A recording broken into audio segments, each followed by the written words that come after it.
यह कहानी एक दिव्यांग राजा की है जिसके राज्य में कोई भी परेशानी या समस्या नहीं थी। सभी लोग उस राजा से बहुत खुश थे और ऊपर वाले से धन्यवाद करते थे कि इतने अच्छे राजा को उनके जिंदगी में भेजे हैं। वह राजा दिव्यांग था, उसकी एक आंख नहीं थी और एक पैर नहीं था, लेकिन फिर भी राजा को इस बात का कोई मलाल नहीं था।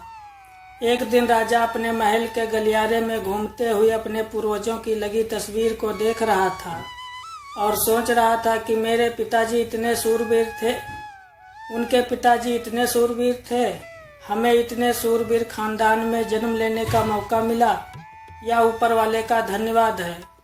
राजा ने सभी चित्र को देखते हुए आखिरी चित्र तक पहुंचा और फिर उस खाली जगह को देखा तो वह चिंता में पड़ गया, क्योंकि उसे मालूम था कि अब यहाँ जो तस्वीर लगेगी वह उसी की लगेगी। लेकिन राजा को इस बात की चिंता नहीं थी कि वह मर जाएगा।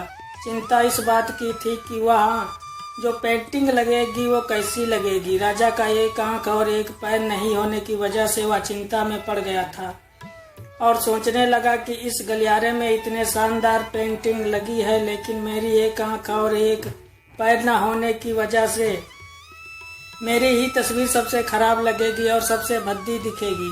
राजा ने सोचा कि मेरे मरने के बाद पता नहीं कैसी पेंटिंग बनेगी और क्या ना मैं अपने जीते जी ही एक शानदार पेंटिंग बनवाऊं, ताकि मुझे ये सुकून मिल जाए कि मेरी यहाँ अच्छी पेंटिंग लगेगी।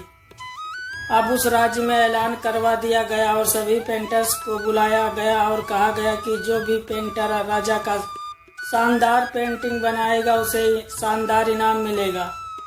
अब सभी पेंटर राज्य में आए और उन पेंटर को पता था कि अगर शानदार पेंटिंग बनेगा तो शानदार इनाम तो मिलेगा, लेकिन जिस राजा का एक आंख नहीं है, एक पैर नहीं है, उसका शानदार पेंटिंग कैसे बनेगा।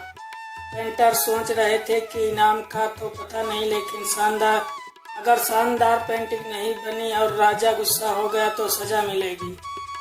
इसीलिए बड़े बड़े चित्रकार भी आगे नहीं आए। तभी उसमें से एक लड़का बोला, राजा साहब मैं आपकी पेंटिंग बनाना चाहता हूँ, मुझे 24 घंटे का वक्त दीजिए। अब सभी बड़े बड़े पेंटर हैरान हो गए कि ये लड़का क्या पेंटिंग बनाएगा और अगर राजा को पेंटिंग पसंद नहीं आई तो इसे सजा जरूर मिलेगी।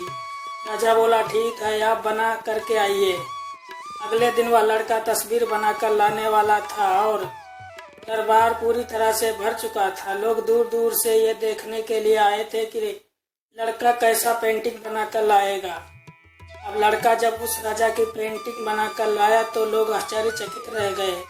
सब लोग जोर जोर से तालियां बजाने लगे, सीटी बजाने लगे और जब राजा ने उस पेंटिंग को देखा तो वह बहुत खुश हो गया और बोला कि वाह, इससे अच्छी पेंटिंग तो इस पूरे गलियारे में नहीं है। राजा ने उस लड़के को बहुत सारा इनाम दिया। अब आप सोच रहे होंगे कि उस राजा की क्या पेंटिंग बनी होगी जिसकी एक आंख नहीं है और एक पैर नहीं है। कैसा पेंटिंग बना होगा। उस तस्वीर में लड़के ने उस राजा को एक घोड़े पर सवार किया था।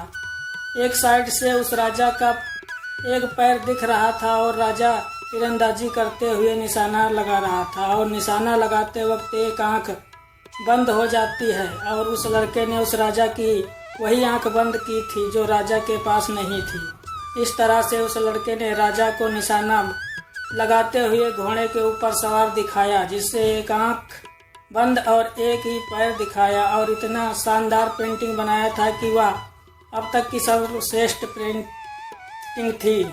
उस लड़के के सामने भी चुनौती थी, संकट था, लेकिन उसने सकारात्मक का साथ नहीं छोड़ा। जिंदगी में आप जिस भी मुकाम पर हों, जिस भी संकट में फंस जाएं, जिस भी स्थिति में हो, अगर आपने सकारात्मक का साथ कभी नहीं छोड़ा तो यकीन मानिए आप उस संकट से बाहर निकल आएंगे। जिंदगी में उम्मीद का साथ मत छोड़िए, क्योंकि जिसने उम्मीद का साथ छोड़ दिया तो फिर जिंदगी उसका साथ छोड़ देती है। हर पल सकारात्मक रहिए, खुश रहिए, ऊपर वाले के आशीर्वाद के साथ और अपनों के प्यार के साथ। अपनी अच्छी और सच्ची मेहनत के साथ कर दिखाओ कुछ ऐसा कि दुनिया करनी चाहे आपके जैसा।